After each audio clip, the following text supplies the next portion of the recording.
Just to let you know, I've started recording the meeting. Thanks, Janet. I think everyone's present now. Good morning and welcome.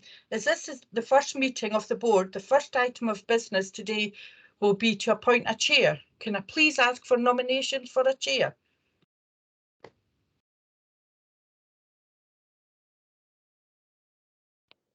Janet, can I just ask you, hold a second. Councillor McCall's just, sorry, Dan's just having a few technical issues. Okay. Oh, I'm nearly there.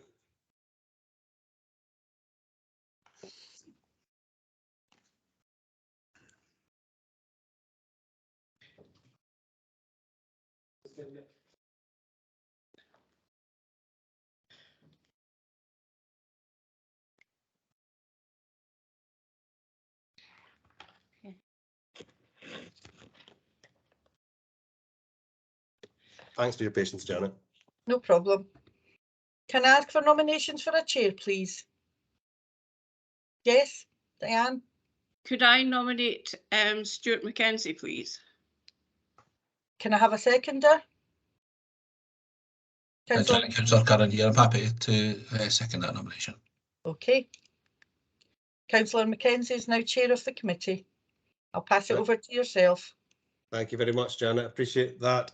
Sorry for the technical difficulties. You'd think that we would all be sorted on that front. Thanks very much, everyone. Welcome to the Police and Fire and Rescue Board meeting. I've not chaired this meeting before, so I'm sure that the Democratic Services will be on hand to keep me right. First question I had is with regards to any apologies. Do we have them on record? No apologies submitted. Okay, thanks very much. In terms of declaration of interest, any members feel free to declare any interest that they have, or we can cover that at the relevant agenda point. I did have a question with regards to the previous minutes. Is it usual in this meeting that we submit the previous minutes for approval? Normally it would be, but as this is a new committee, the minutes were submitted. Yeah, that's absolutely fine. Thanks very much. So if we can move through to the element of public reports, we'll be starting with the Scottish Fire and Rescue Service Plan. Thanks, Chair, and thanks, Janet, also for apologies. Do you want to jump in there, Councillor Curran? No, the hand up. Sorry, no, sorry. I was just going to say both myself and Councillor Smale were on the previous committee. I was happy to move the minutes, and if Councillor Smale was happy to second them. Yeah. Thanks, Steve. Thanks, Councillor. So yeah, in terms of the strategic plan, it was really just, I suppose, to do a bit of scene setting. I know it's been included within the meeting paper, so certainly not going to go into it in any detail, other than to kind of cover the fact that it is in light of our long-term vision that is the next 10 years with the organisation. The strategic plan is to encourage everybody to clearly feed back on it, but also to kind of scene set in terms of our 3-year strategic plan will be reviewed on the back of this consultation closing the 9th of July, and then it'll be for our local area plan, which is more specific to the Midlothian area for review. So just that kind of scene set. So I suppose if we're looking at a local level, it's helpful to have it from a strategic level to begin with. No surprises in that our fire and rescue framework comes from the Scottish Government and sets out, fairly significant and high level priorities, strategic priorities, which we've then, I think, done a fairly decent job in terms of bringing them out to outcomes within our strategic plan, but really keen for feedback, whether it's through citizen space on our website or directly to me or conversation meeting or whatever. But it was just really to kind of to reiterate the consultation is out and your support and within your wider partners and community networks would be appreciated. Happy to take any questions, Chair, but that was really my pitch to encourage people to take it on. I think you're on mute, apologies. Bound to happen. Thanks very much, Hilary. I'll put it out to the floor firstly then, if anyone has any questions on the strategic plan that we were distributed recently.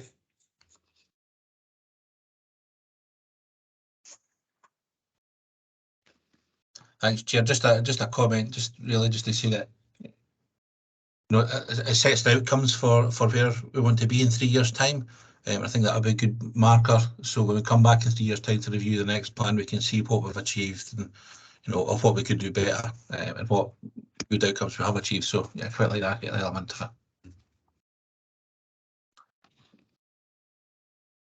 Yeah, I would second that. When I looked through it, I thought this was a good and useful document. Just anecdotally, maybe then, Hilary, what would you see as being the main challenges in fully implementing this plan? The multi-million-dollar question. Absolutely.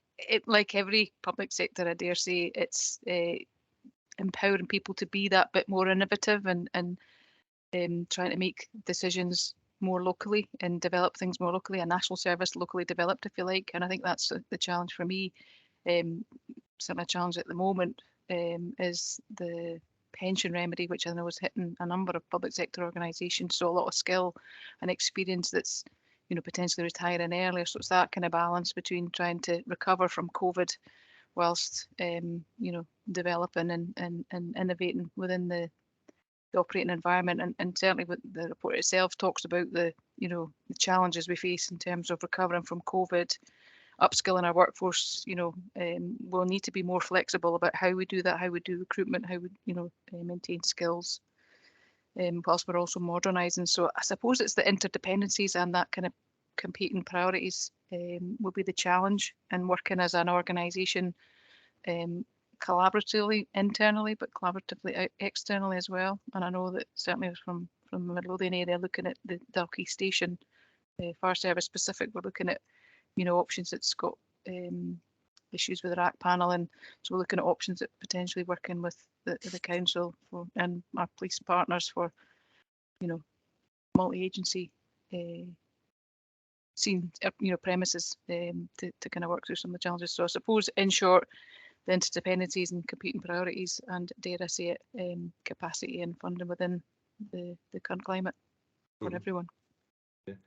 You just touched there on the multi-agency approach, and in terms of the fire and rescue service building that's in S Bank. I mean that's been there since I was but a wee laddie.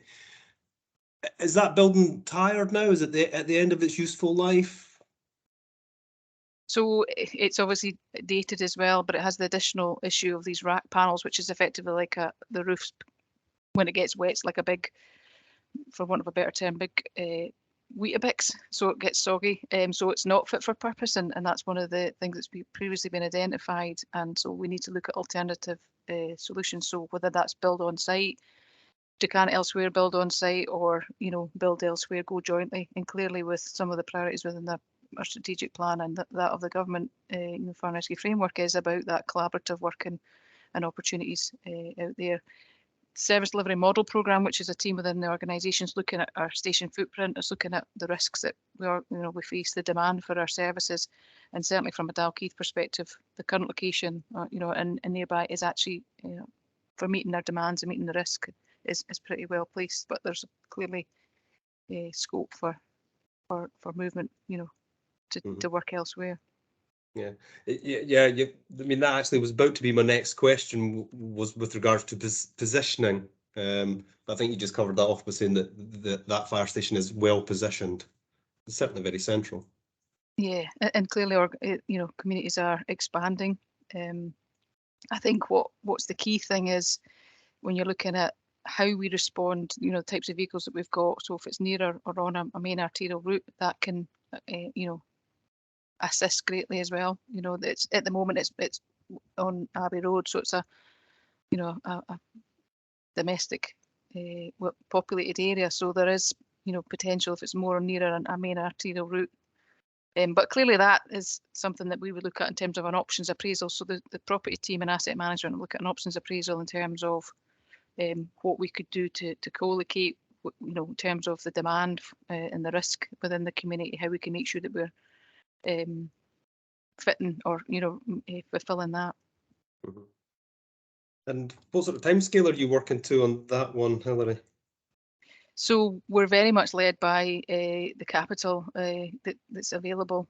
So that would probably be down to making sure that there's capital available for it. We've got, as a national service, developing a west Asset Resource Centre, and then I think also after that looking at the I forgot the name of the station in Glasgow, which is another site we're looking at. So it's that kind of priority based. I now sit on a corporate property group which meets on a monthly basis, and that's I've been asked to do station requirements for Dalkeith to kind of obviously evidence what we would need, and it's just about when the capital funding becomes available.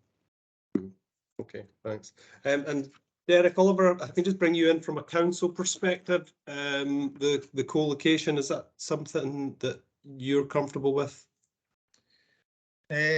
Yes, absolutely. In terms of fire and ambulance service working together and co-locating, we don't have any issues with that. We had looked at co-locating to a campus within the new proposed Stop Hill depot, where all emergency partners would have co-located alongside the council at its new depot. Unfortunately, that doesn't appear to be proceeding with. In terms of a preferred site option for the fire service. The availability of the site will still be there for another couple of weeks until we determine our own scoping. But yeah, in terms of operations, we have no issues from a council perspective. Thanks. Okay, thanks very much. And apologies to previous members of the board if I've just covered some old ground there. If I can bring in some of the questions, Willie, I think you had your hand up first. Yeah, it was just after reading the document you sent. Thanks very much. I'm a new guy to this committee, so excuse my ignorance. But is there a regulated provision, bearing in mind the growing number we have here in Midlothian, for provisions of fire stations?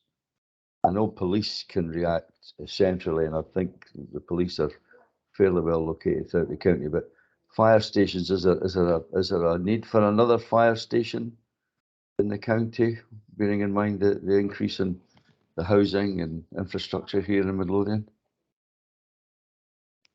So in terms of a regulated provision, what we would always do, as I've already kind of covered a couple of things, is the demand, the risk profile. Clearly our communities are evolving, you know, and increasing, but so too is the kind of housing development, if you like. So houses are a lot safer, you know, detection is a lot more interlinked and you know, plumbed in, if you like. But also, I think for me the key is about the behaviours of those within the properties. So it's about us, you know, through a fairly significant and far-reaching fire prevention activities to educate and link to those who are at highest risk. Rather than almost kind of relying on the reactive side of stuff, it's trying to kind of push more towards the prevention, because often, as you'll see in the stats that Andy will go through in a short minute, is a lot of the fires that we're responding to now, there's quite minimal damage, and that's one, because the person's either alert to it, or two, because of the early warning and detection, and then the compartmentalisation of the properties containing fire. So as much as communities are increasing, certainly our demand is being assessed by a dedicated team under the direction of the Deputy Assistant Chief Officer to look at where we have people. So you're absolutely spot on, Council, in terms of make sure we have the right people at the right time, at the right place, with the right equipment and training, and that's clearly where all the interdependencies come in. So absolutely, the various layers, whether it's the demographics, the ageing population, the building type, you know, the preventative work, and investing in our prevention teams to engage our fire safety enforcement teams. So there's a whole raft of stuff, I suppose, that comes around to prevent the fires. And certainly there's no indication that I've had from that team that there's an increased demand or need for a station in the Midlothian area. It probably just maintaining.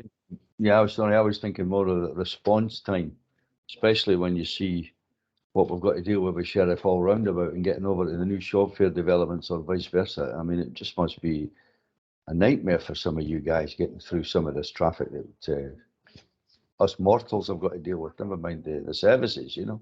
So it must put a strain on you as areas are growing and growing, when you've got the chance, the higher the risk, the more the houses, but the longer the response time with the way the road networks and infrastructure is going here in Midlothian. Sheriff Hall especially, that must be very challenging for you guys, for your crews, sorry.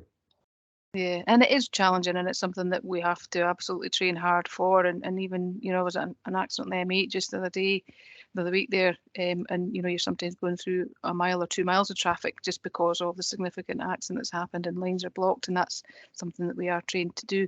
I think in terms of that specific area, we're well serviced by New Creek Hall, Musselburgh, and Dalkeith, and then clearly we've got Pennycook on call as well. So, and clearly if there's something going on at a significant time where a station or a pump is out the station for a period of time, then we would arrange standby covers to make sure we're maintaining our response times. Thank you. Thank you. Thank you. Thanks, Chair. Good question. Thank you, Willie. Councillor Alexander, to be followed by Councillor Curran.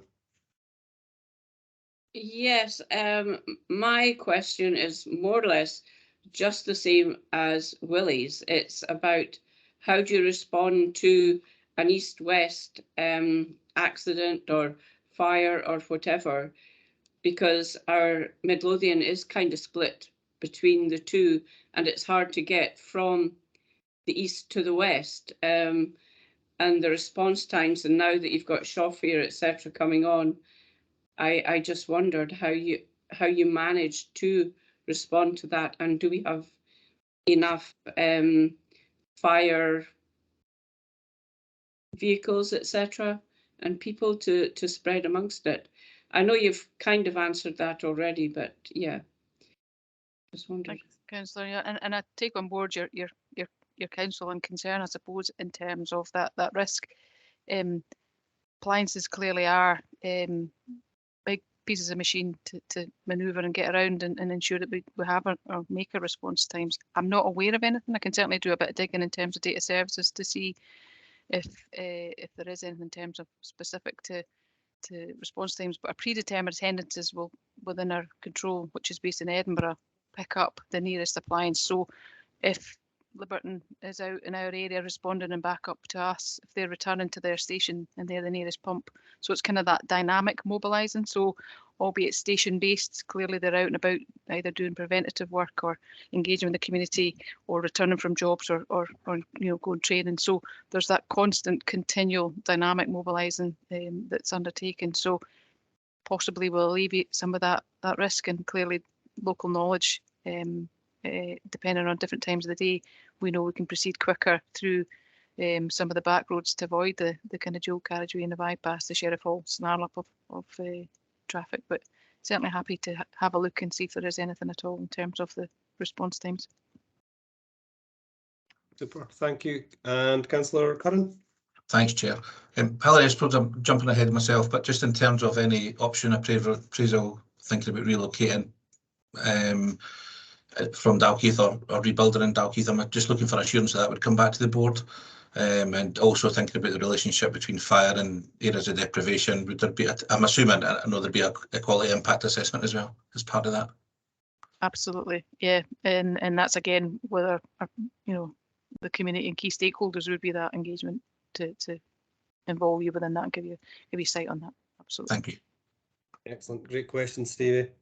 Okay, thanks very much for that. That was a good update on the strategic plan. I'm looking at the Q4 report in front of me. Do we have someone who's going to speak to that? Yes, thanks, Chair. Group Commander Andy Anderson from Scottish Fire and Rescue Service is going to cover that on my behalf. He's the Group Commander within the Midlothian area. Super. The floor is yours then, Andy. Good morning, everyone.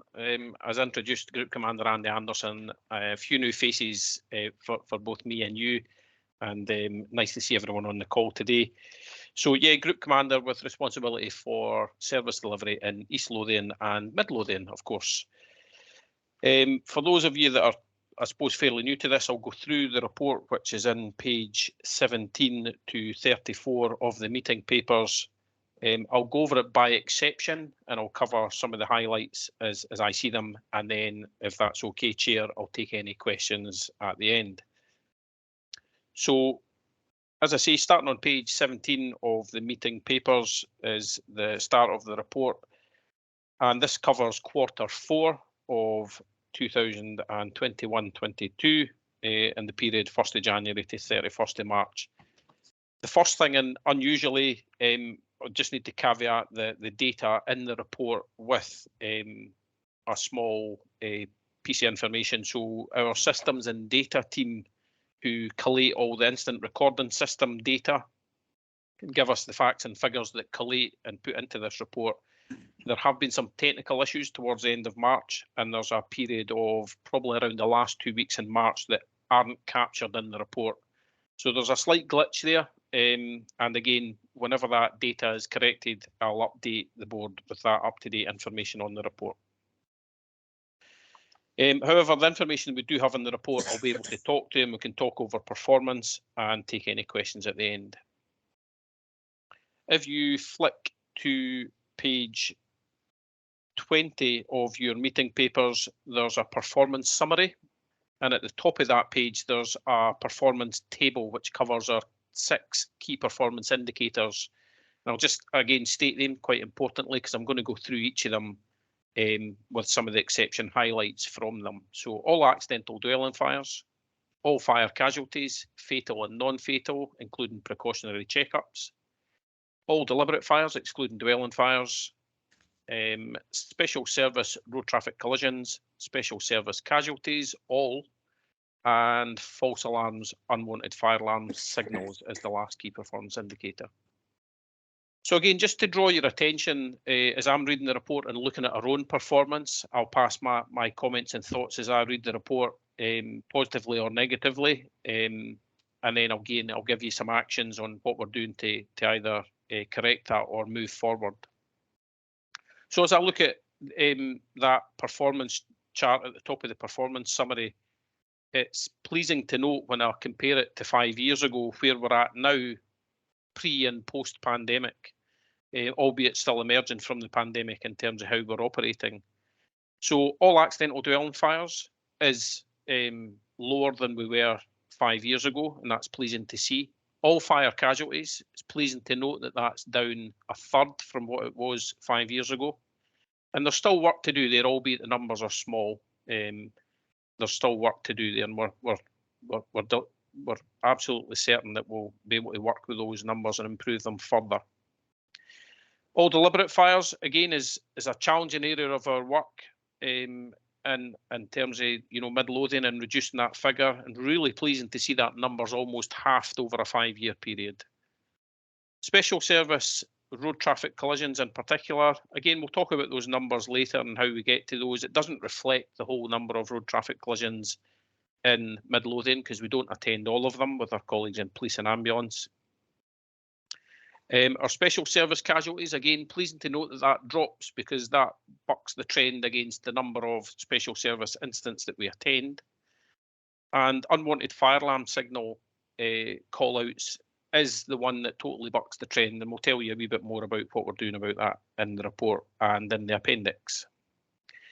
Now at the foot of that page, we've got incident overview as the last piece of text. So importantly, we've attended 1,302 incidents in Midlothian. That is an increase of 134 based on the same period last year. However, taking some of the COVID considerations into play with that as well. Again, just draw your attention to the bar chart and the lines at the bottom of the page, which give the trend lines over the false alarms, fires and special services. And for me, again, I look at the top line of the bar chart a number of years ago, and it was well above 1,400. And then we're at 1,302 5 years on. And you can see that it's came down through pandemic and it slightly went up again. And we'll keep an eye on how many incidents we attend going forward. Obviously, false alarm is the clear indicator that we're going the wrong way on the chart there. And again, we'll go into the detail of what we're doing about that soon. Very pleased to note that fires continues to be on a downward trend, and special services is low, but operating on a bit of a flat line towards the bottom of the page. Moving on into the first key performance indicator, which is on page 22. And again, the results section is what I'll focus on here. So 9 accidental dwelling fires in this quarter, a reduction of 8 from the same reporting period last year. And we're performing well below, when you look at the sort of line chart of Second, for the bottom of the page, you can see that the blue line indicates we're operating well below the Scottish and East average for all accidental dwelling fires. The reasons, again, you can see the reasons within the text at the boxes at the top of the page, indicating that 6 of these 9 accidental dwelling fires occurred in single occupancy households, and the main cause of fire continues to be cooking. These are areas that we focus on when we're in doing home fire safety visits and we're educating the public at any of our other events. Now, as Hildy mentioned in the introduction, again, pleased to report that, albeit it's 9 accidental dwelling fires, a high percentage of those, so 7 out of the 9, were limited to the first item that was ignited or the room where the fire started. So that tells us, predominantly the fire's in the kitchen, it was possibly a pan of food, and it didn't go any further than that. Obviously, 2 of the fires did go further than that, and one in particular probably involved a roof space and an additional floor within the property, so a more serious fire. In response to that, under the actions, you can see that we've carried out 150 home fire safety visits within Midlothian in that quarter, and we continue to work in partnership. You'll hear more about partnership working as we move forward in this.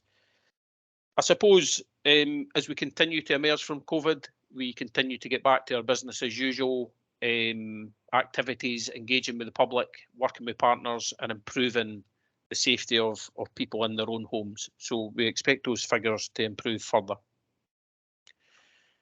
Moving forward to the next key performance indicator on page 23 of the report, and this is all fire casualties. So thankfully, we had no reported fire fatalities in this 3-month period, but we did, however, have 1 non-fatal fire casualty from a dwelling fire. These figures remain consistently low across Midlothian, and historically they've been low. And again, I'll draw your attention to the year-to-date figures on the chart at the bottom, which gives the breakdown of where the casualties have been over the year in the ward areas.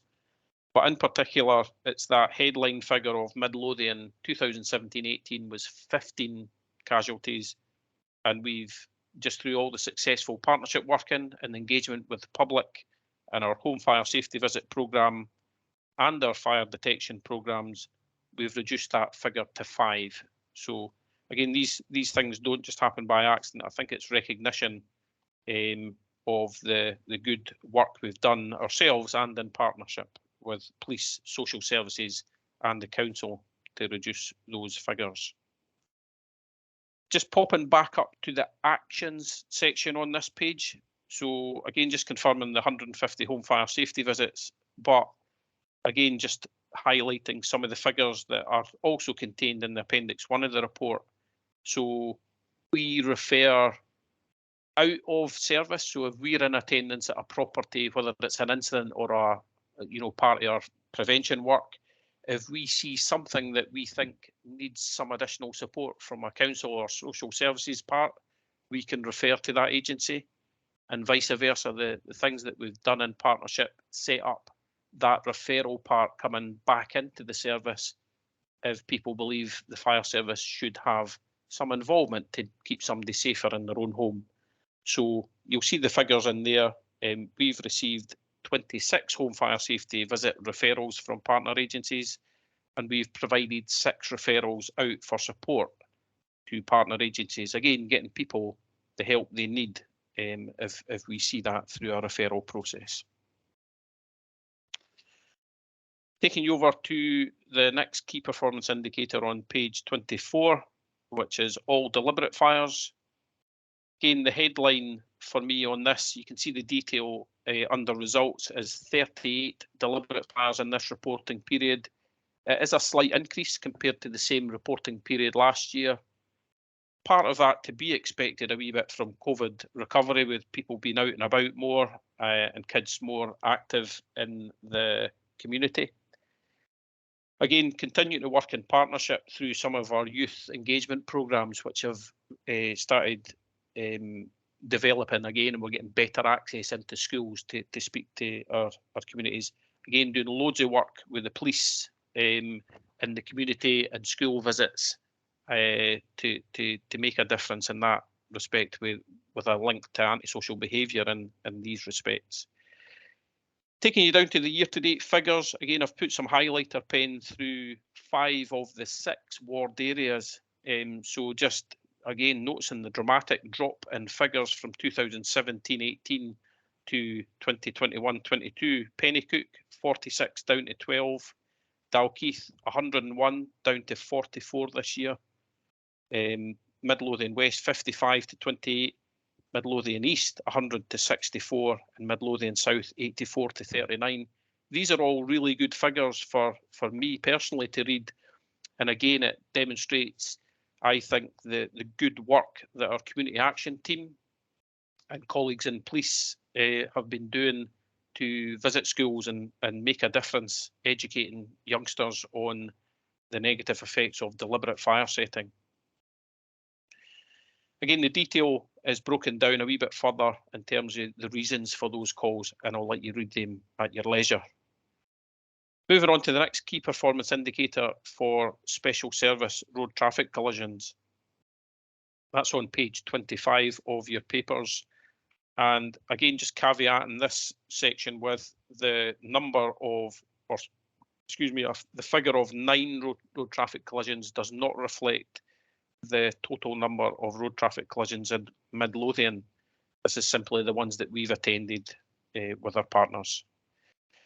So there's no change with that figure compared with the same reporting period last year, and you can see the breakdown of figures in the ward areas towards the bottom of the page. We're currently performing in line with East and Scottish Fire and Rescue Service averages. The next key performance indicator is special service casualties on page 26. So during this reporting period, we've attended a total of 8 casualties. 2 were fatal and 6 were non-fatal. This is an increase of 1 casualty when compared with the same reporting period last year, and we're performing below the trend line, just slightly below the trend line for East and Scottish averages. The reasons for these casualties, so 2 fatal casualties were from corresponding with or assisting other agencies. So that could be police or ambulance, something like forcing entry for a concern for an occupant inside, which is a bit of an increased incident type for us over the last couple of years. And again, under reasons, you'll see that 6 non-fatal casualties, 3 were from road traffic collision incidents, and 3 were from those similar natured incidents with our partners corresponding or assisting them. And last but not least is moving on to our last key performance indicator, unwanted fire alarm signals. So during this reporting period, we attended 87 unwanted fire alarm signals. It's an increase of 8 compared to the same reporting period last year. And again, there's a breakdown for the causes and the reasons of those reasons. So just to confirm, 23% were faults, defects, or cause of actuation was unknown. 21% was accidental or good intent natured calls. 17% were carelessly set off fire alarms. 30% contaminants like dust, insects, steam or aerosols. 11% were due to people smoking, cooking or burnt toast, and 10% were malicious break glass call points, and 5% testing. So you can see that there's a percentage in there that are absolutely preventable, and we continue, as you'll see under the actions, to engage with duty holders at these premises with our frontline crews and our prevention and protection teams. Post-incident, we'll try and improve knowledge and understanding. You know, the testing one is the obvious one. It's like, you know, if people need to put their system offline before they test their fire alarm, otherwise the call centre will just mobilise the fire and rescue service. So we continue to develop that in line with, again, another part that's in Appendix 1 at the back of the report. So quickly just go over some of the Appendix 1, which is focused on our prevention and protection activities and some of the figures in there. So page 29 is the start of that Appendix 1 report. Again, some figures on there which show the breakdown of our fire safety enforcement audits. The kind of key part is you can see that the trend line shows an underperformance, but if you think where we've been over the year with COVID and then Omicron, and then we're still lingering on and recovering from COVID in terms of our performance and back to business as usual. I think the key note that the Prevention and Protection Group Commander wants to note here is that we've ensured all our high-risk premises under an enforcement framework have received an audit, and that's really important for you to know. Moving over the page to page 30, that again just gives us a performance reflection and confirms the figure of 150 home fire safety visits have been carried out in this period in Q4. So again, that still gives us that indication that we are continuing to respond to the community through referrals, self-referrals, and a programme of home fire safety visits in the home. There's a breakdown of those visits on page 31 by your respective ward areas. And then on page 32 and 33 of the report, there's, again, just some additional information about our youth engagement activities, our safeguarding activities. So that's that us referring out and people referring in for our services.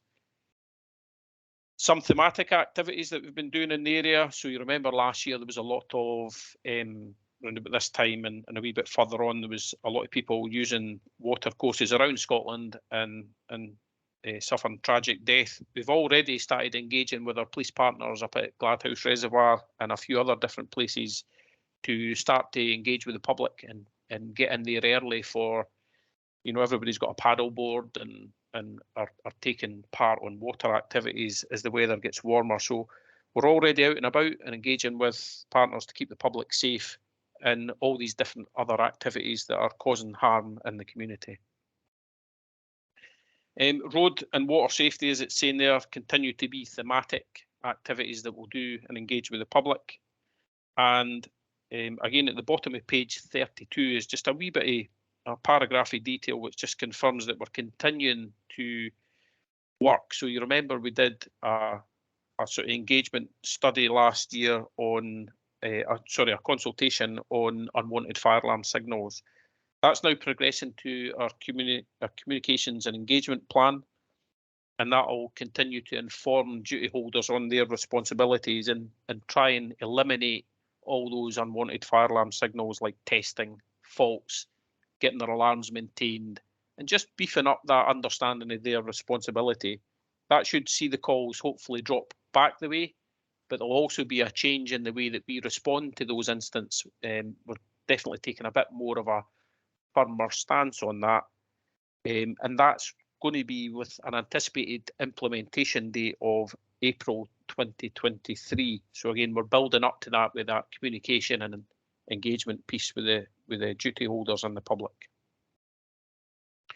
And last but not least, on page 33 of the report, there's a bit there on smoke and fire detection. So again, through this board, we have continued to keep you informed on some of the changes that have come in with legislative changes on smoke detector requirements in the home and how we are continuing to respond with that, because our funding has changed in terms of how we supply and fit smoke detection in people's homes.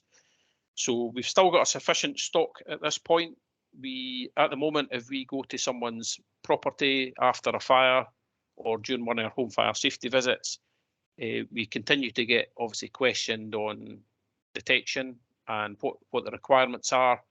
And just with a change in time, people still expect the fire service to fit them free smoke detectors. We're not funded for that anymore, and the standards have changed to this linked smoke detection. So there's a responsibility on the occupants of the house and landlords to have smoke detection fitted to the current standard. We we'll never see someone stuck. And at the moment, we do still have sufficient stock to fit a single point smoke detector if people have nothing. So we'll leave them some protection, but it isn't to the standard.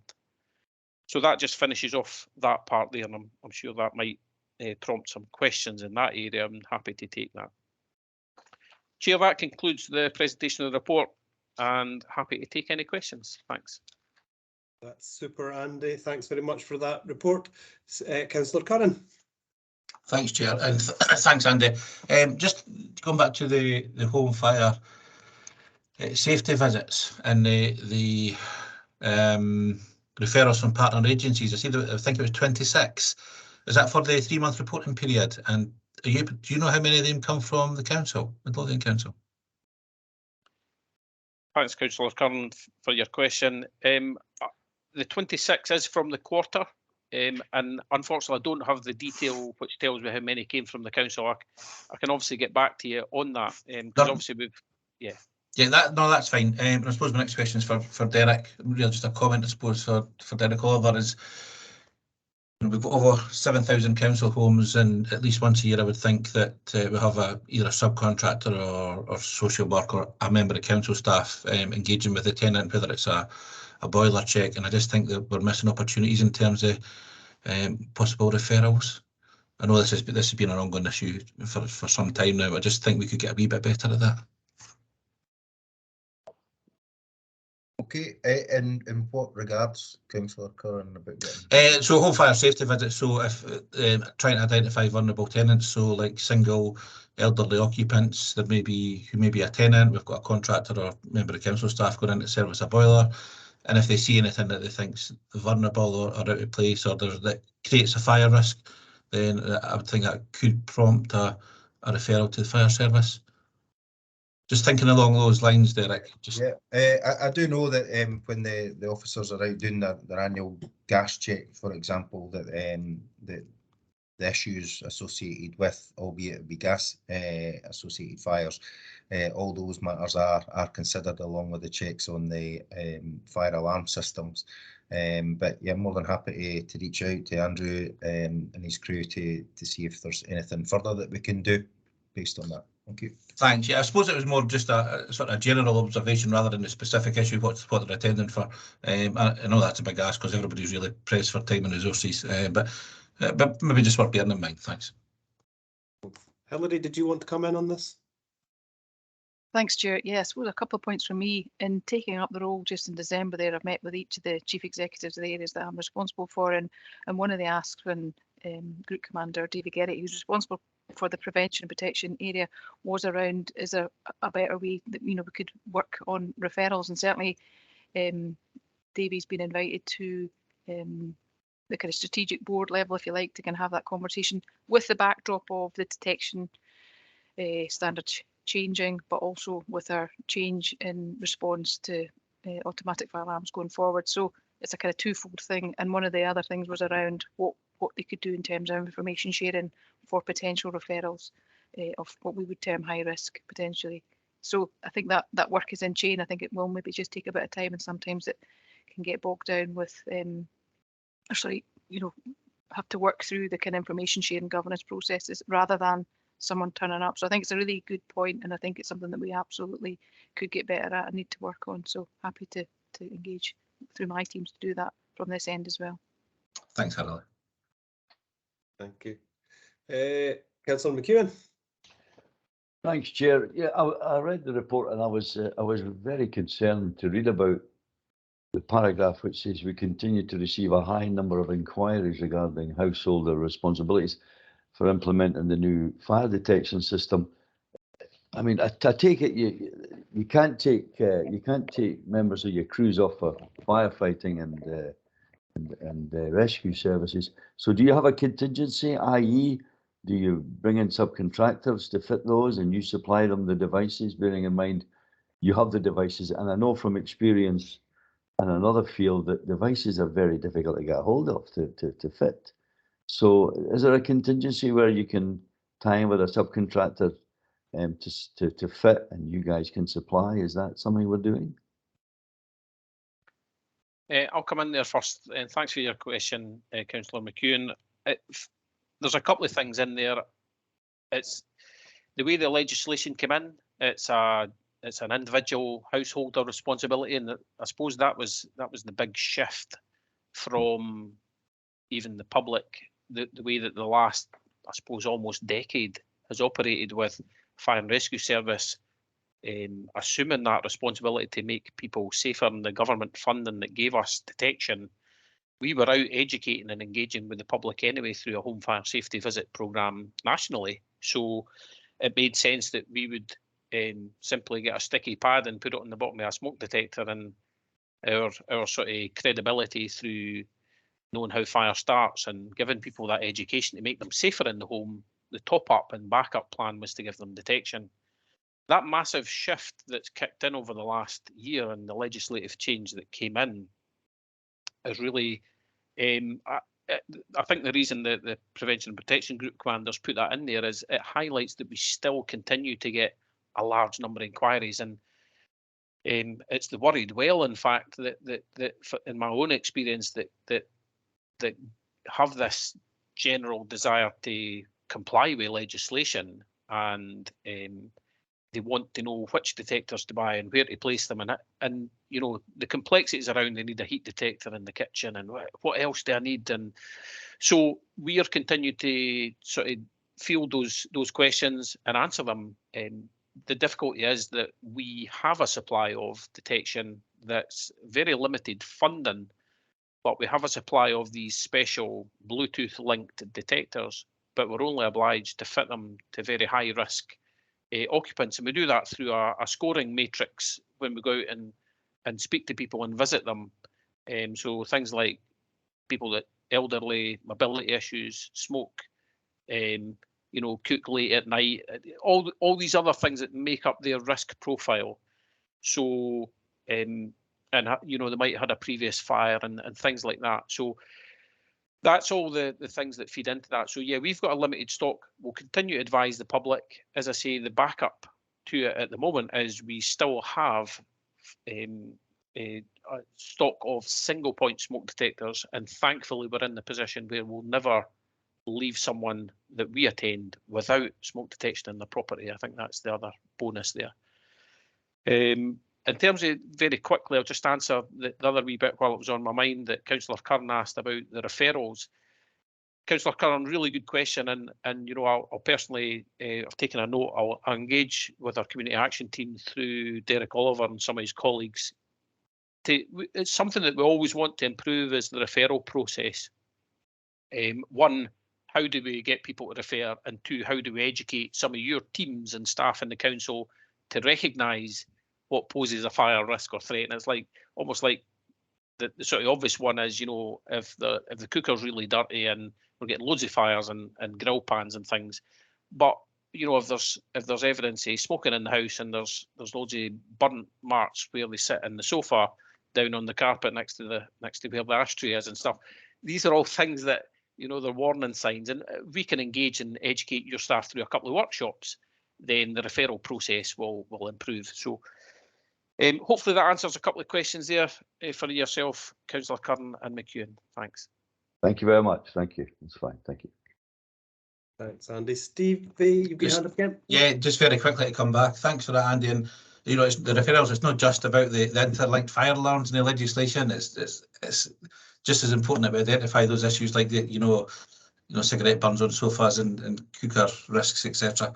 Yeah, it's a real important point to make. Thanks. Excellent. Councillor Smale.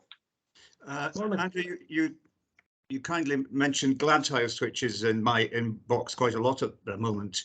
Another councillor, not me, has observed that if you have a clearway solution there are actually many other parts of Township Midlothian where the car parking problem is much more serious in terms of the probability of a serious fire and the accessibility of your vehicles to these areas. And I just wonder if there's a sort of a paradox growing here, that we have a place which has virtually no houses, Gladhouse, and reservoirs themselves don't catch fire, though I admit that people can sometimes get into swimming difficulties. Is this precedent going to lead to huge demand for you to create clearway solutions which are very difficult to enforce in the rest of Midlothian? Thanks, Councillor Smale. I suppose this one's came up before. I think when we were talking about thematic water sort of risks and how we would respond to that, I think there clearly was through COVID a sort of staycation, blip in Scotland, the wider Scotland as well as Midlothian.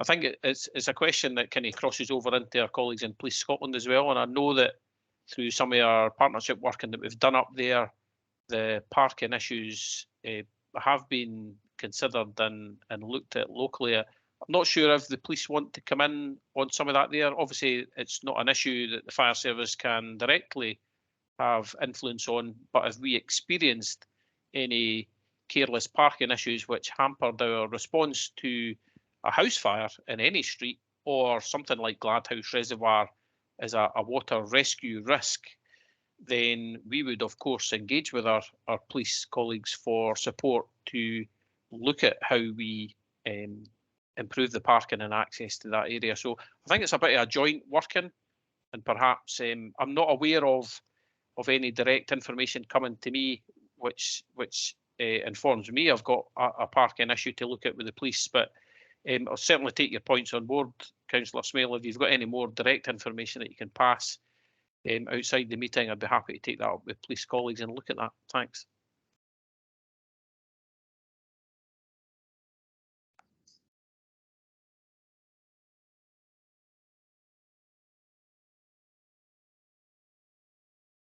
I'll just come in there then. So what I was going to add to that, Councillor Smale, is any areas whereby any emergency services raise concern about access issues, we consider and take any remedial action that we consider necessary, whether it's putting in double yellow lines, parking restrictions or whatever. And that's the same from day-to-day operations as it is for any event that comes forward. So if we've got a large parade coming, the emergency services are all at the safety advisory group, and if there's any concerns about emergency vehicle access during the time of the event, we would take the remedial courses necessary to ensure that there would be no impact on any response time. That is for events, as in, a short-lived event. If we're having access issues, whether it's refuse vehicles for our own fleet or whether it's access vehicles for the fire service or police, we would take response reactive activities to be able to do that. That may be informal consultation with the residents in the first instance, thereafter climb into something a wee bit more formal. In terms of the Gladhouse aspect, I can say that we tried to deal with that on an informal basis first. Scottish Water put out signs about restricting parking within that area. That failed to have any impact, particularly, and as Andrew says, over the COVID period, that was a particularly busy time. And when we're hearing from a stakeholder group that there are concerns raised about access for water safety measures, not fire, that was the reason that through our group that I took that measure to ensure that they would have free access to Gladhouse should there be any water difficulties. Yeah, is it necessary to have a full fire tender going down the Gladhouse road? Were there actually incidents involving fire? I don't think so. So we're talking purely about the optimum way of ensuring that there's a very rapid response to somebody who gets in trouble on the water, as they did, for example, at Threepmuir. Yes, so the understanding was that through the stakeholder group, there were at least one, possibly two incidences. I would need to get the detail of which police colleagues highlighted that there was an impact on being able to access to carry out emergency response. What equipment or appliances are there, that would be for our emergency partners to say. For me, it was a risk that I wasn't willing to continue with. I'd be very grateful for more evidence as the actual incidents. I realise that somebody got stranded on the island there, but they were rescued. And clearly, any water activity involves risk, just as anyone going to Hill End, where you go skiing and you have the famous Hill End thumb.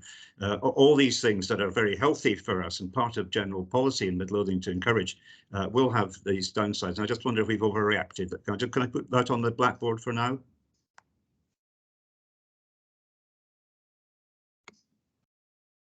Councillor Smale, acknowledge your points there in terms of certainly one incident that I know about where I think some young lads trapped on an island park where their boat had drifted or blown away from its anchor point. We successfully retrieved the individuals unharmed from that location with our rescue boat. So we would normally turn up in sort of a large Mercedes Sprinter van with our rigid inflatable boats behind. So it's not as big as a fire appliance, but it's not to say that a fire appliance that was nearer would attend. So we've got our nearest water rescue resources to Midlothian or Marienville, closely followed by the Scottish Borders, where we've got Galashiels and Hoyk.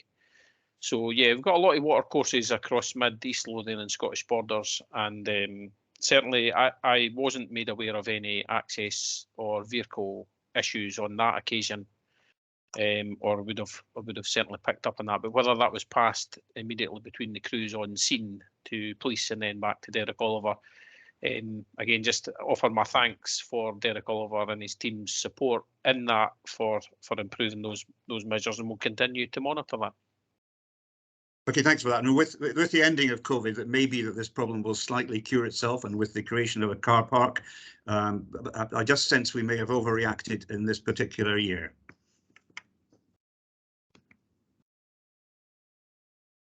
Okay, thanks very much, Peter, and thanks to Andy and Hilary for that update. Any further questions for the fire board, or are we done? Silence is acceptance. Okay, thanks very much, guys. We will now move on. We're bang on schedule. We will move on to the Police Scotland update. Can I just ask you who's going to speak to this report? Is it yourself, Katrina? Hi, Chair. No, it's going to actually be Jim, but if I could just indulge for just a couple of minutes, just to give a bit of a kind of overview more from a strategic perspective, Chair.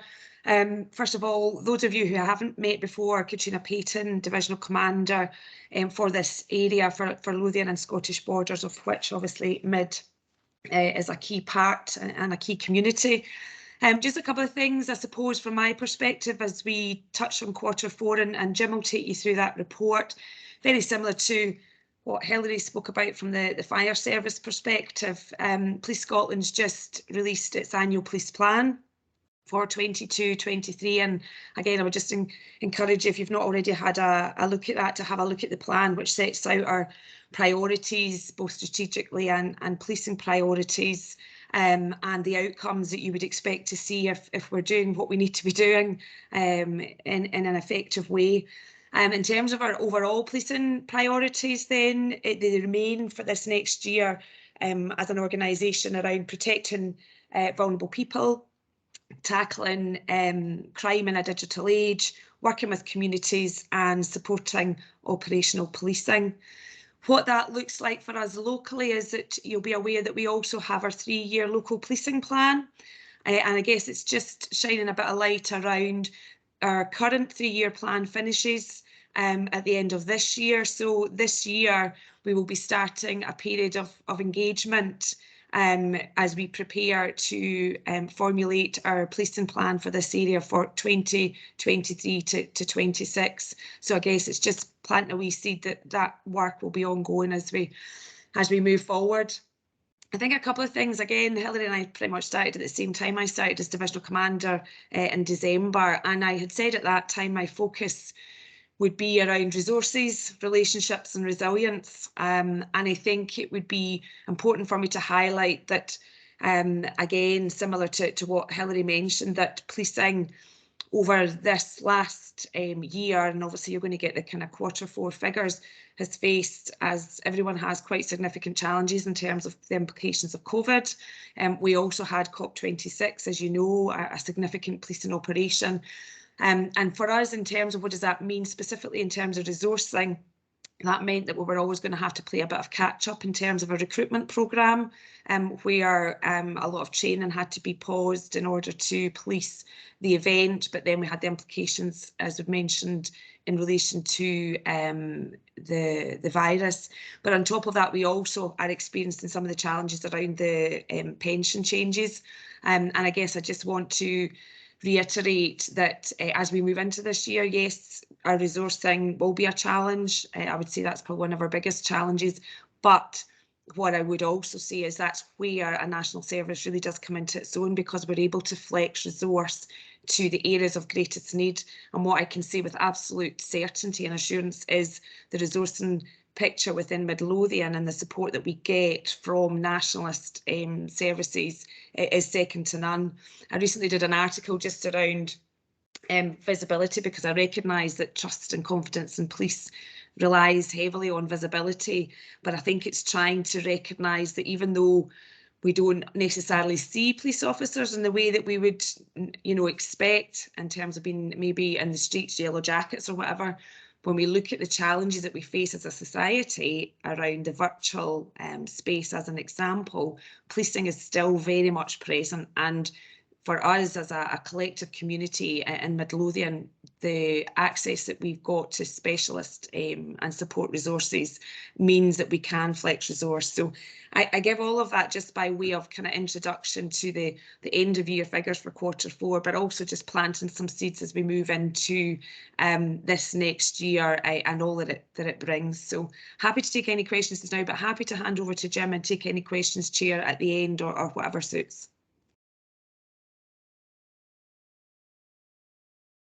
Thanks, Katrina.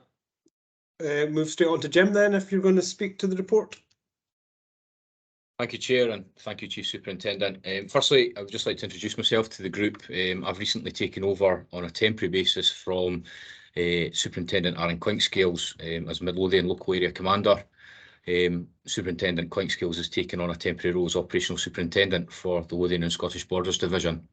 Equally, I was previously the Community Inspector and Deputy Area Commander. I've been replaced by George Nisbet, who's an Inspector who's come from Response, and I'm sure we will both have further opportunities to meet you all through daily business. Chair, I intend to go through this document. I will summarise the Policing Q4 reports, essentially pages 10 through 28, and we'd plan to take any questions at the end if that's in order. However, I would seek probably to start with talking through the performance graphic on page 6, which demonstrates the 4 key priorities for Police Scotland. So starting with protecting the most vulnerable people, we've seen an 8.21% increase in the detection rate for rape and attempted rape, and we have seen a 37.3% drop in drug supply. Now I'll come on to that in the main body of the report. I'll give some opinion regarding that. In the area of reducing violence and antisocial behaviour, we've seen a reduction of 23.7% in vandalisms, and there has been an increase in common assaults, a 4.1% increase in common assaults. As an observation in relation to that, that's probably as a result of society sort of moving back towards a new normality post-COVID-19, the global pandemic. It's probably also associated with the return of nighttime economy and bars opening up. You know, as policing, we do see an increase in these types of incidents during nighttime economy. We also, the next area would be reducing acquisitive crime. We have seen reductions in crimes of dishonesty, down 16.5%, and similarly housebreaking is down nearly, well, 47.5%. And finally, improving road safety, we have seen an increase of 6.7% in drink driving offences. Now that again is probably down to the proactive patrols of Midlothian officers, along with our specialist officers and specialist departments such as roads policing, and that would reflect that increase. However, I would like to move on to the main body of the report. So starting with missing persons, which would be page 11. During Q4, there has been a 6.3% reduction in reports involving adults and a similar 13.6% reduction in reports involving children. The overall recorded number of missing people has decreased from 250 incidents last year through to 245 incidents, reflecting a 2% decrease overall. You can see from the graphics that there is a marginal increase in relation to looked after children and adults. And again, this remains a focus for officers and police in Midlothian dealing with these types of incidents.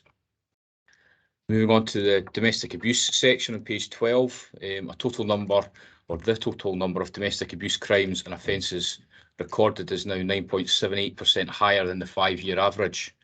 However, this reflects our continued successful work with partners to engage the vulnerable groups within our communities and encourage them to come forward and speak to police and make reports.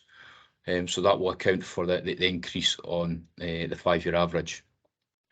In relation to hate crimes on page 13, the detection rate for hate crimes at the end of Q4 was 68.83%, reflecting a minimal decrease on the previous Q3 detection rate of 68.85%. And Q4 rate is also 7.24 fewer incidents, or a 9.5% reduction on the 5-year average in relation to hate crime. Our sexual crime section is covered in page 14, and reports of all sexual crime in Midlothian have increased 6.25% to 204 incidents in comparison to the 5-year average of 192 reports. There have been 34 reports were recorded regarding rape or attempts rape, which is 0.6 fewer reports than the 5-year average. And the detection rate regarding this crime type increased to 73.5% during Q4, which was an increase of 8.21. There have been a further 12 reports regarding indecent and sexual assaults, representing a 1.5% increase in the 5-year average.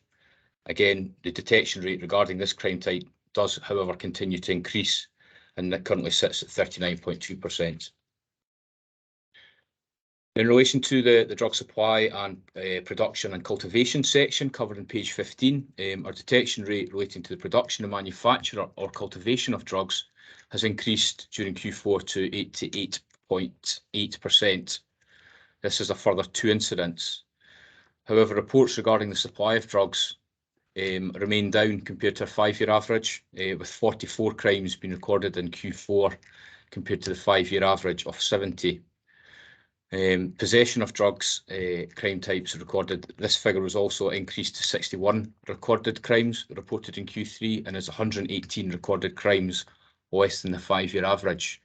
In relation to this decrease in the supply of drugs and possession of drugs, I checked prior to this meeting with our relevant department, and that accurately reflects a sort of reduction that we've observed in information coming forward from local Midlothian communities to police for us to act on.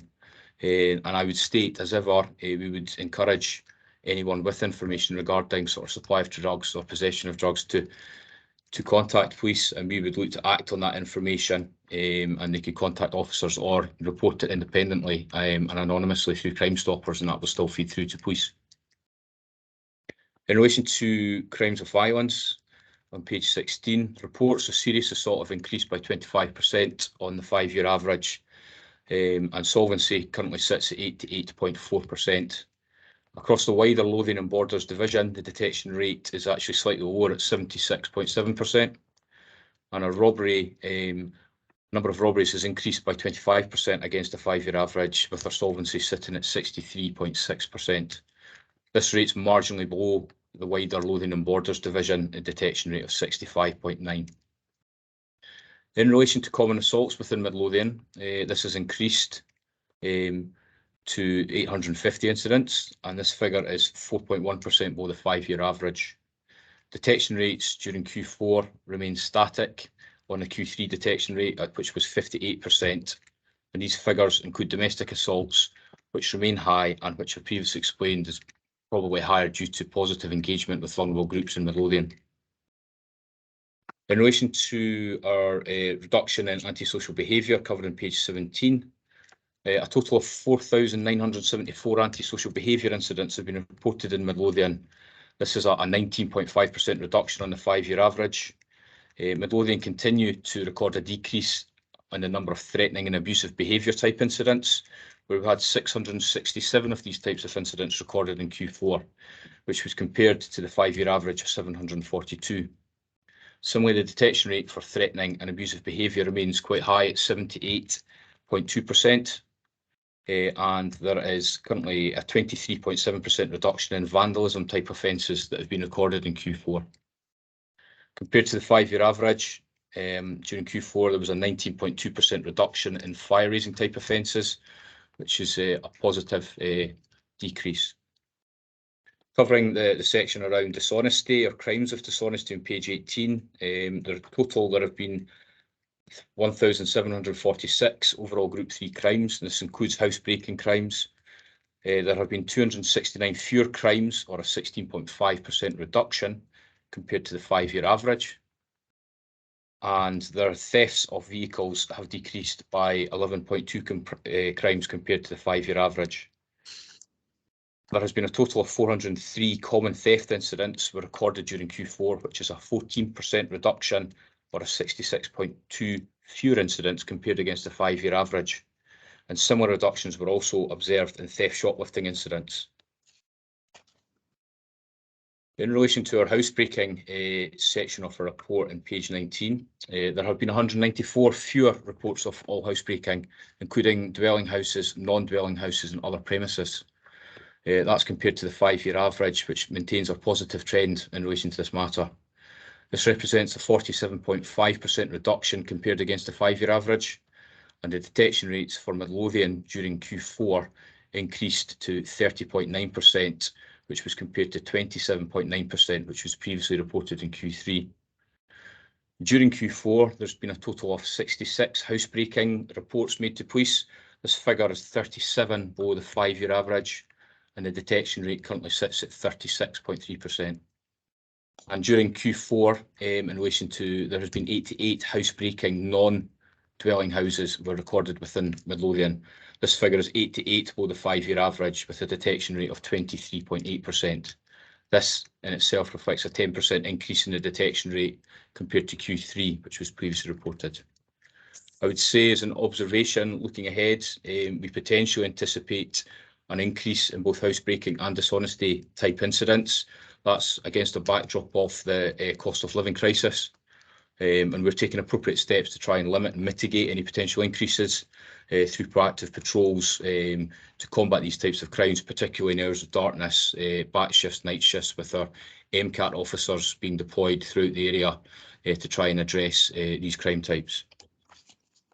In relation to road safety, covered in pages 20 and 21, I'm pleased to state that there's been no further fatal road traffic casualties in Q4, and therefore the total number of fatal road traffic incidents for the year remains at 2. During Q4, there were 3 serious road traffic offences, or road traffic casualties, were recorded, bringing the total number of these types of incidents to 24 for the year. This figure is 4 below the previous years, which is a 17% decrease on last year. In relation to slight road traffic casualties, there were a further 39 reports in Midlothian, bringing the total number of this type of incidents to 127.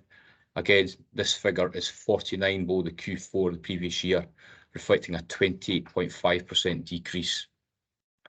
And a total of 123 drink driving offences were detected, which is 7.8 more offences than the 5-year average, and represents a 6.7% increase in detection rates.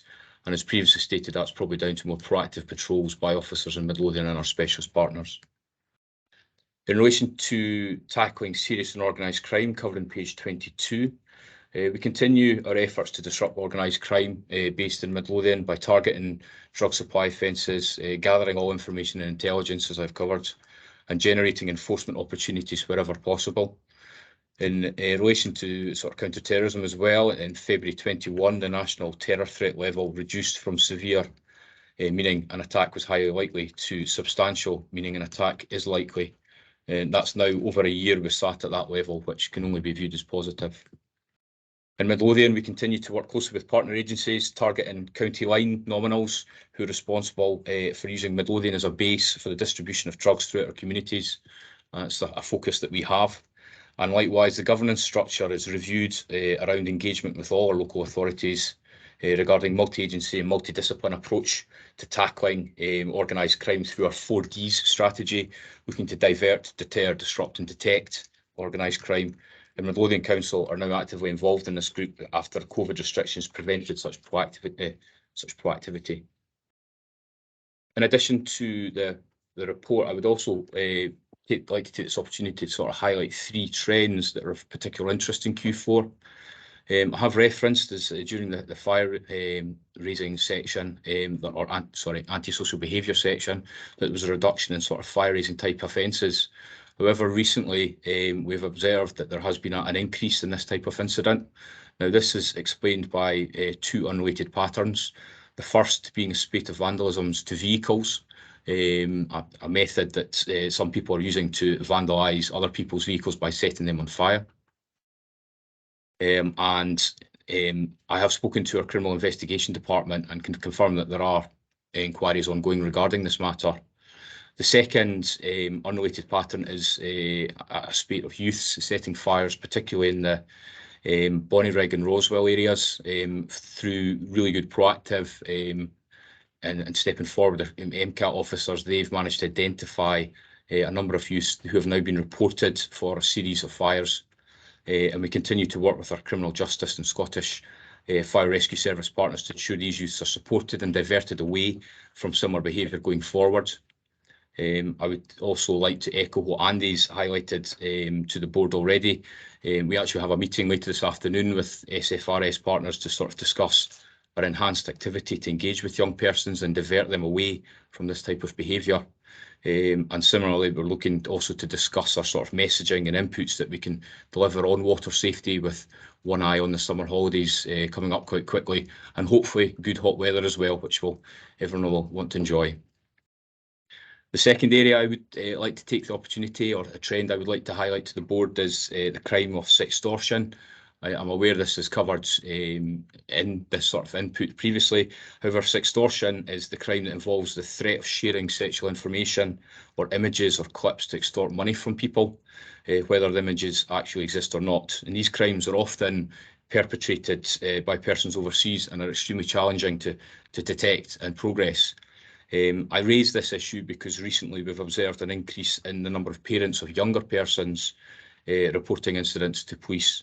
This is obviously a concerning trend, and we're working very closely with educational partners to raise awareness and understanding of this issue sensitively, whilst also highlighting safe practices for our young persons, whilst using the sort of social media platforms. Our message remains the same and it's very clear. Sometimes the people that you meet online are not who they say they are, and we want people to be aware of the risks and be able to stay safe online. And if there has been an incident, we also want them to have the confidence to contact police. The third trend, which I wanted to highlight, or third issue, I just wanted to raise an update primarily on Q3 return, which Superintendent Kingscales gave, where he raised the Midlothian Community Alcohol Partnership. This group continues to progress positively within the Dalkeith and Newbattle areas, which my understanding is that's the trial area, which we would look to expand upon elsewhere in Midlothian. We've secured key partnership agreements between the Community Alcohol Partnership Group itself, Police Scotland, the Scottish Fire Rescue Service, and also Tesco for combined involvement going forwards. And we're looking to create and deliver educational packages and awareness sessions primarily aimed at youths and protecting youths aged 13 to 17 from the risks of alcohol consumption. More recently, we've conducted public opinion surveys in relation to this area, and we had 340 responses, which was really positive from the Newbattle and Dalkeith areas, from school pupils and residents, highlighting that actually 45% of our 13 to 17-year-olds obtain alcohol from a parent or a guardian. Now, this is actually a significantly higher percentage compared with other parts of Scotland. So in response to this, the Community Alcohol Partnership are now commissioned a report on alcohol-free childhood and the parental supply of alcohol to children that we intend to roll out across the area to raise awareness with parents to ensure that they are fully informed regarding this issue. And finally, Chair, I would also just like to highlight the reduction in complaints. I think the complaints section is covered on page 23 of our document. The reduction in complaints is actually down 34% from 120 in 2021 down to 79 this year. This means there's 41 less people this year have had a negative experience interacting with police. Now, I see this as a really positive step forward for officers in Midlothian, and our area commander, Chief Superintendent Peyton, has previously stated that she considers this to be a key measure on how she holds her officers accountable, on how they interact with each other and how they serve. And this reduction is certainly welcome. Chair, that concludes my presentation. I'm conscious there's been some messages popped up on the board while I've been talking. I'll certainly welcome any questions coming from the board. Thanks very much, Jim. Very informative and comprehensive. I'll just open to the floor for questions. Councillor Curran. Thanks, Chair. Just through yourself, Chair, just welcome Jim to the board and thank Aaron for his commitment to the board over his engagement over the last few years. I've said it before and I'll say it again. The value of the bail checks is there to see. 31% increase in detection of bail offences. You know, if you're subject to bail conditions in Midlothian, you're most likely going to get a knock at the door during the hours of your curfew.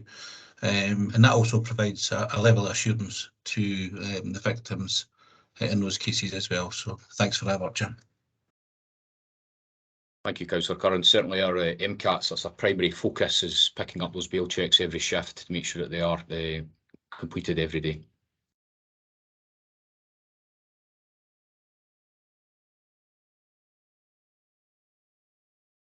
I wanted to congratulate the force on the drugs position in Midlothian relative to the rest of Scotland. If I read page 15 correctly, my understanding is in Scotland as a whole we have a problem with accelerating drug tests, which is perhaps, you know, just the tip of the iceberg. But it appears that the trend here is getting better, partly because MCAT are picking up quite a lot of drugs. Nevertheless, I mean, anecdotally, I mean, it's in the air. The smell of cannabis seems to be becoming more prevalent, and I do understand that we lost some council property to a fire in the roof recently where somebody was cultivating. Usually you notice this because the snow melts much more rapidly in these residencies. I have been shown a house where very heavy slates were put on to hide drug cultivating activity. But in the midst of this, is there a particular reason why councillors can actually stand up and say that actually Midlothian has outperformed Scotland in terms of progress on drugs?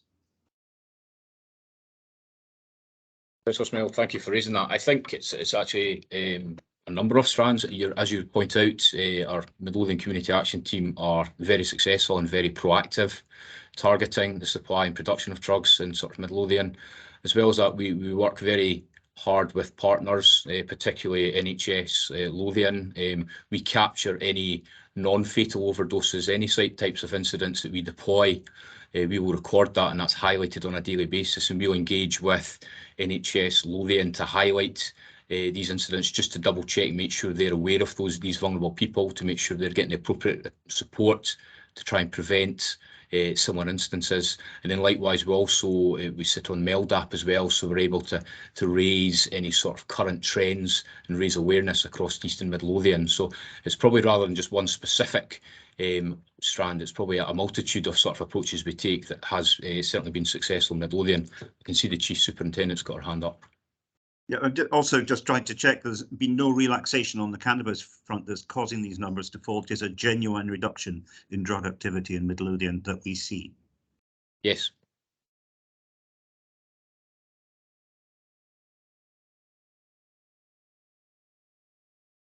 You're on mute. So okay to come in there, Chair? Yeah. It was just specifically on that point for the other questions. Thanks again, Councillor Smale. I suppose I would just add, and I know that Jim touched on it at the update around tackling serious and organised crime, but one of the things I've been focused on when I've come into this area is around our serious and organised criminality, because of the impact that it has and the outcome being around, as you've rightly mentioned, drugs, death and a host of other things. So that's why we've looked again at that refresh of our partnership working and making sure we are as equipped as possible to share the information. I remember from my time in counter-terrorism when I first started there, most of the things were secret, and then as a result of a lot of the investigations and post-incident inquiry, we really had to move into a place where it was dare to share, rather than only sharing in the exceptional circumstances. And that's really where I want to get us to in terms of serious and organised crime, that we share the information and the intelligence that we have with partners who can provide that information. As you've rightly given a good few examples there, people that are out in the community and see and notice things that we can then feed in, but on that, in the current position, the reassurance is that you've got a very effective MCAT team who, day in and day out, I see it coming across my 24-hour sheets that they've been out doing more work, disruptive or otherwise. So it is a good news story and amongst everything else. Thank you. Thanks. Councillor McEwen. Yeah, just following on from what the Chief Super said there. I read the report Friday afternoon. I sat here and read the report thoroughly, and I was intrigued to see that the crime rates came down, the detection rates risen, and you're basing on it a 5-year average.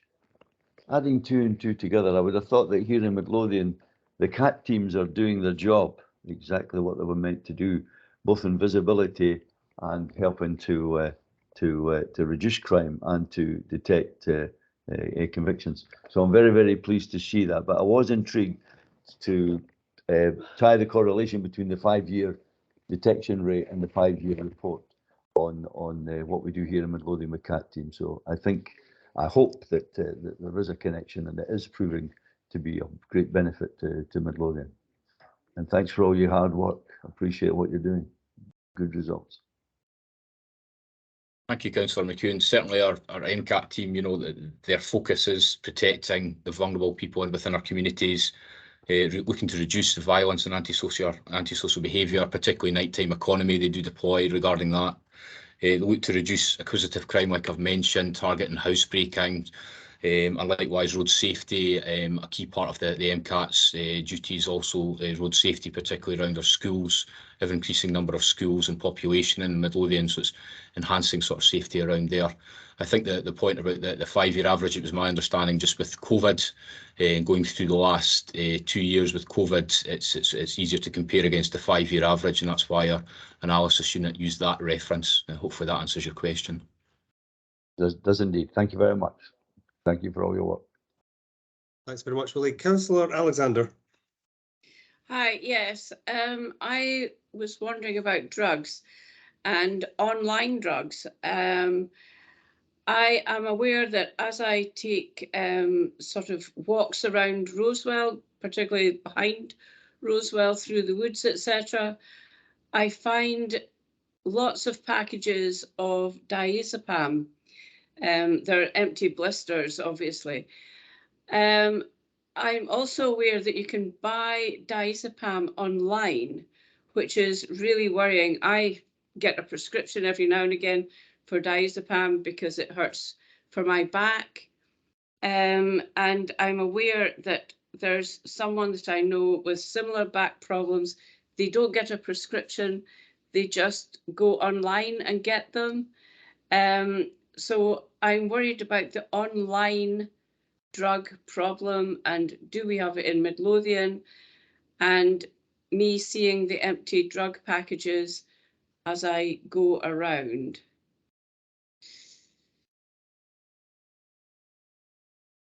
Thank you, Councillor Alexander, for raising that. I would probably say around the sort of diazepam, yes, you're absolutely right. The dark web is ever prevalent, and it is a means of sourcing controlled substances through your internet and having it delivered. From a policing point of view, particularly in Midlothian, we work with Police Scotland. We work with a number of partners, including the UK Border Agency. So any sort of drugs coming into the country, that's picked up initially. First line of defence is when it's brought into the country. That information is shared with us, and we're able to progress that. I think in relation to that diazepam, specifically, it's more often than not, it's actually individuals who are prescribed that medication, however, take the opportunity to sell those drugs on. So again, that's something that we look to target with our MCATs. I would again echo if there's any information regarding, individuals involved in that information can be passed to the police either directly or anonymously through Crime Stoppers, and we can act on that. Certainly the information you're stating around Roswell Woods, that's something I've taken a note, and I will look to take that off table with our community policing team. Chris Burns has recently started as a community sergeant at Pennycook, covering the Roswell area, and he's really proactive. He's got his team pointed in the right direction, and I know he will absolutely welcome this information and look to do some sort of initiative regarding it. So again, if we have that type of information, come forward to the police, please, and we will look to act on it. Just one other question, and it's not really related to Midlothian, but I'm aware that it could be happening in Midlothian. My daughter discovered a place, it was a flat down below her actually, that was taken over by some drug people. So they emptied the tenant that was in that house, they chased him away and used his flat to grow drugs and to sell drugs. And I wondered if that is happening and how you are dealing with that in Midlothian. Yeah, thank you, Councillor Alexander. So that sort of scenario is classic county lines, which is highlighted in our organised crime sort of section. Yes, groups who are involved in the supply of drugs or criminality actively target vulnerable people within our community, look to use their addresses for selling drugs. And again, as part of our strategy with our CID specialist departments and also organised crime counter-terrorism units, which sit above us at a higher level, we look to target that criminality and organised crime, but down to a local level, if we have information regarding addresses being used for such purposes, we would absolutely look to crave warrants to try and gain entry to that address. Firstly, and if I'm honest, is to ensure the safety of the vulnerable person in that address first and foremost, but then also looking to identify those responsible for any criminality and looking to identify them and feed that back into our sort of bigger picture so we can understand these groups that are operating in our local communities. So again, I would welcome any information regarding that if that could be passed forward, please. You're on mute, Diane.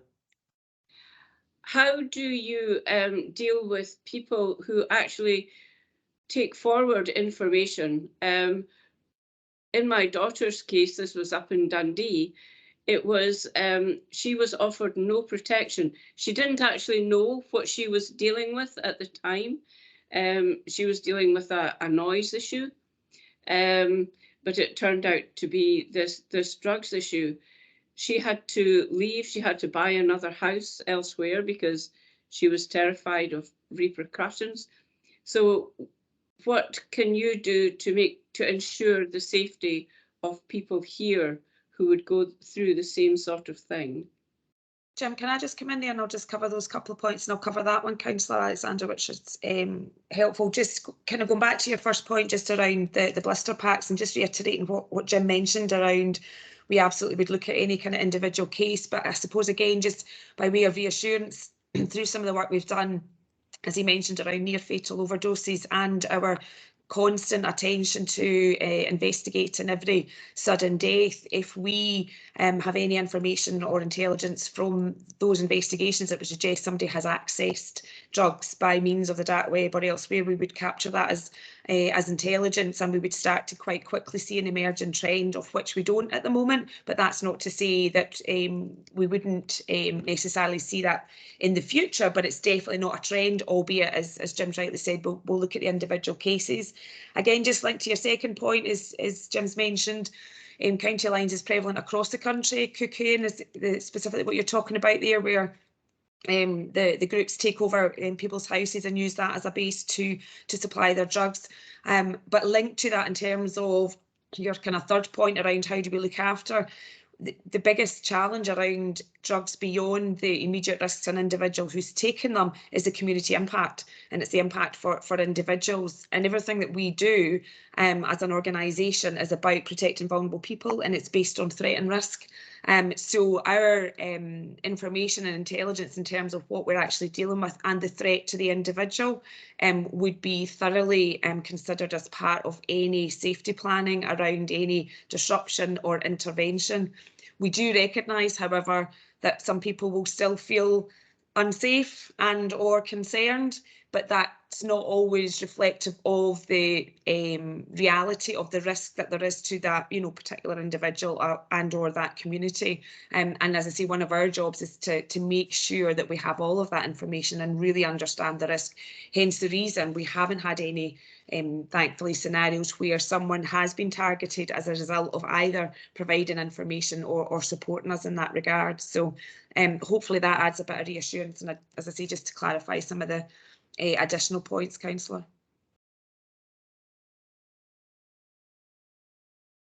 Thanks very much, Katrina. I can hear Diane through the wall. She's on mute, but she did say thank you.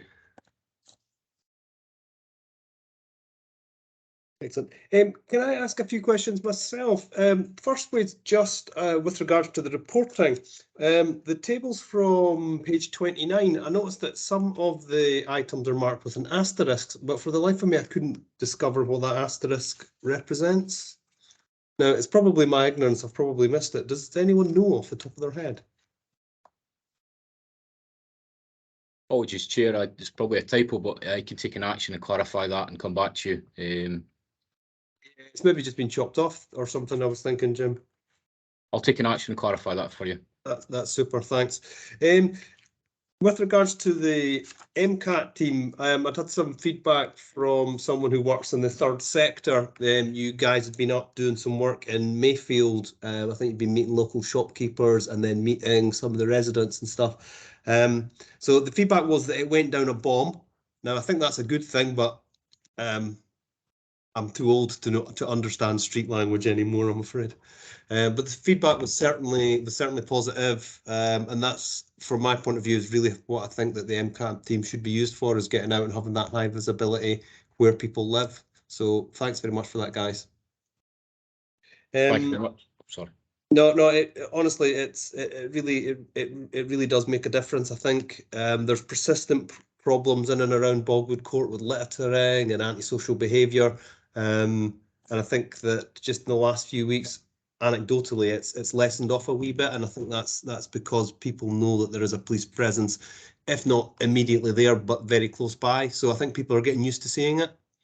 So I think in terms of being proactive, that works well. Can I just ask a question with regards to the report format itself? This might be for yourself, Katrina. Now, on page 16, you make a very useful reference where you give us some information with regards to serious assault, etc., and robbery, where we're able to demonstrate Midlothian's running average against the wider Scottish borders detection rate. In terms of what I would find useful for, there's a lot of good data in this, but I find it very hard to make a comparison. Is it possible to present the information where we're either against a comparable division or a national average? Absolutely, and I think if it's something that this group would find useful, we try to avoid too much comparative, because actually the figures for all of the areas are available for people to go in and have a look at. But certainly if that's something that this group would find useful, and to be honest, and Jim knows this, I've had a number of conversations with our local area commanders as we move into Q1, and it's specifically on your point there, Chair, to say, not only are we giving the information that's of value to you, are we giving it to you in a way that's useful and and reads well. The importance of this is that nothing's lost in translation. And to be honest, sometimes when you see elements of comparisons and detection rates and things up and down, it's difficult to say, well, what's the key message in amongst all of that? So happy to take feedback on that, and we can have a look to see, even at the start of the report, some sort of comparative table that gives you an indication. But to be honest, I would really welcome any feedback ahead of us doing Q1, because I've got my own views around how we might want to just make this more user-friendly. Yeah, well, happy to put it out to the floor if anyone thinks comparative data would be a useful addition. Peter, you're looking thoughtful. It's a very, very wide question. And we touched on it, on things like response times, and I touched on relative data compared to Scotland, but you've got a huge number of options. We don't want the document to be too long. Yeah, and I think where we would probably want to bring it in, Councillor, is exactly as you said, because if the context doesn't provide the clarity, and actually it raises more questions because there is a whole story behind what that comparator actually means in terms of the demographics of that area or whatever else is going on, then it's not always that helpful. But I do understand that it's when you're trying to measure, well, how are we actually doing, which is why, the report sometimes mentions what it looks like in terms of, and the figures at the back show you what it looks like for the Lothians and Scottish borders as an example, for local authority areas. But yeah, happy to take views as we move into Q1 reporting. Okay, super. Councillor McEwen? Just to say, for what it's worth being the new guy here, I found the report to be very clear and concise from both the fire board and the police. I was able to read it, gave me a picture of what I suspected, and I knew that you were both hardworking, very well organised groups. And to me, the report gives me what I need to help me hopefully do my job and work with you in the next 5 years. So thank you very much for that report. Thanks, Willie. Well said. And I do have one other final question, and this is actually maybe open to yourself as well, Hilary. And if this is my ignorance, then excuse me. In terms of both the reports, they're very good output reports, so I get a real sense for what you guys are doing. Is there scope in the report for something about the wellness and well-being of your operators, of your operatives? Because you both work in a very high stress environment, as far as I can tell. I certainly wouldn't want to do your jobs. Is there anything that you could put, even just a page in the report, about how you live your values internally, or, you know, are there any issues that we need to be aware of with, maybe, let's, off the top of my head, you have a spike in people off with stress, say. Is that sort of clear? Katrina? Just Katrina and then Stephen. Thanks, Chair. Just first and foremost to say thank you for raising that, and I'm glad that that's got your focus, because it certainly has our focus, you know, internally. So we absolutely can do that. We report, as you can imagine, to the Scottish Police Authority around how we're doing around wellbeing and safety matters, and there's a whole host of things that sit within that around police assaults, as well as you've mentioned, absence that might be linked to stress or psychological pressures and things. So that information's absolutely there. And we'd be more than happy to share that relative to your officers in your area of Midlothian. So, excellent. Thanks very much, Katrina. Stevie? Thanks, Chair. Just very quickly, we're talking about earlier how we can highlight good work and give yourselves a pat on the back, I suppose, from a council point of view, and obviously thanking the police and fire service for all their work through COVID and that ongoing work as well to help keep us safe. But to also thank Derek Oliver and his team as well for all the work that they do to support our partners and for the ongoing community safety work as well. Thank you, Stevie. Well said. Diane and then Peter. I think that was right. Yeah. Hi, Katrina. I just wondered if it would be good for the councillors to come and meet with yourselves in the buildings, and along with the fire, go to the fire stations as well, and just have, you know, meet with people and actually understand what you're doing, rather than just over a Teams meeting. I think that would be quite good. Also, just what Stevie, I think it was saying about the health and safety. I know that one of your officers was injured a couple of months ago or so. Just how is she getting on? And what other injuries do you sustain on a day-to-day basis? just maybe to answer your first one, then I'll come to Jim, who knows all of his staff individually and speaks with them all pretty much on a daily basis. But yes is your answer to an open invitation to come and visit any time, and I'll certainly make myself available. By way of reassurance, I've written to all members just recently, obviously post-election, to introduce myself for those who hadn't met me, and pretty much to put that offer out there. What I'd also asked as well through the chief executives is that we would try and get some time that we could provide a bit of a kind of policing overview, so that people do understand how we go about our business, you know, on a daily basis, and not to make any assumptions that people perhaps know that. One of the examples being, you know, I chair a meeting every morning at 9 o'clock, which looks, you know, at the past 24 hours of every incident and crime that's happened in the area. So it's just to add that value around the level of scrutiny that we give to all that we do. So that's there, and hopefully that'll be scheduled in. But anything that you would like in terms of coming together, and, you know, I can speak to Hilary and we can do aspects of it jointly, no problem at all. I'd be more than happy with that. In terms of the officers and the instances of when they're being assaulted, the reality is it does happen. We were just discussing this morning, you know, other officers who had been spat on over the weekend and been placed in a headlock and all sorts. So We are really focused on the Chief's own commitment is to reduce the number of instances where our officers have been assaulted, and thankfully that is starting to go down for us as a wider area and a wider division. And as Jim will probably vouch, you know, my focus from day one is about you know, making sure our officers are safe. And that they feel supported, and not to expect, and it's not just about equipping them for dealing with the challenges of being assaulted, but it's actually about the follow through with our criminal justice partners around how we actually respond to that when it gets to court, and there's a huge amount of work ongoing to try and raise that profile to say no, that it isn't acceptable that officers are being placed in those situations. And in terms of the officer that was quite seriously assaulted, Jim, I don't know if you were able to just provide a kind of update. Yeah, without going into specifics, that officer's still on a phased return and come back to work, which is good news. It's going in the right direction. We'll just probably add to what the Chief Superintendent's added. The majority of our sort of injuries are thankfully lower level injuries, sprains, bruises from people fighting back with officers. We do have, as part of centre to our approach, is also any officer that is injured is offered a trauma assessment, which is assessing trauma, and again it gives them that opportunity to discuss at that time or at a subsequent later time any sort of psychological impact it's had on that officer.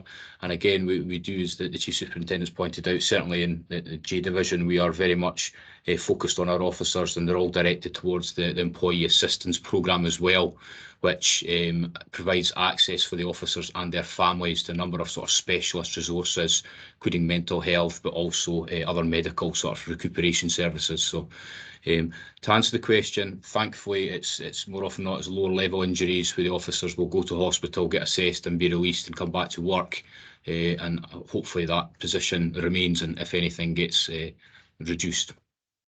Super, thanks Jim. And Hilary, you're waiting to come in?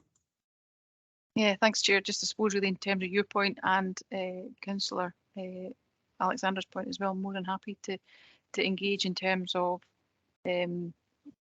discussions on station, or you know, I know some areas are doing new member inductions and stuff, new elected member inductions with former members and you know, continue members. So happy to engage on that. Absolutely no problem at all. And in terms of the mental health, I'll certainly engage with our data services. We have a you know, a really strong and robust mental health strategy. We're clearly a team game, organisation. It's something that's critical and key to us. And absolutely, thankfully, having served as a police officer for 8 years before I joined the fire service, I can see we're definitely targeted a lot less from the public and stuff. But we are still clearly at risk in terms of things that our officers see and have to deal with and do, both physically and mentally. So more than happy to engage and give some sort of comparative data on that. Super, thanks very much. I didn't realise that you'd worked in both services, Hilary. You perhaps move to the Scottish Ambulance Service and get the tram for it? Worked for NHS before the police. I don't know if that closely counts. Thank you. Councillor Alexander. No, just saying thank you. Super, thank you. Peter, you had your hand up, but it's vanished, done. It's passed. Super. So I'll maybe take that as a way, as a bit of homework then, to contact yourself, Katrina and Hilary, with regards to coordinating any councillor visits. We'll put that out to the wider councillor group. Okay, super. Any more for any more? Nope. Oh, Hilary. Sorry, just I suppose a good news story, which I think Jim and Katrina will possibly be involved in as well. The Midlothian Volunteer Midlothian Awards, I think, are next Thursday. Certainly ourselves and Fire and Rescue Service sponsored an award, and clearly we'll be out in the area, but it's just to kind of to flag that as something that's coming or upcoming. The fantastic work, you know, that emergency services do, local authority, but also the third sector and voluntary sector is just phenomenal. And I think for me, I just this meeting of such a level, it's good to kind of acknowledge that, and particularly for the Midlothian area. Absolutely. Thank you. Okay, thanks very much for everyone's attendance today. I'm sure that the Democratic Services will get the minutes out ASAP. It's 10 to 1, so it's approaching lunchtime. So I hope everyone has a good lunch. Thanks very much. Thanks, Chair. Thank you very much, Chair. Thank you. Thanks to the chair. Thanks, everyone. Nice to meet you all. Thank you. Take care.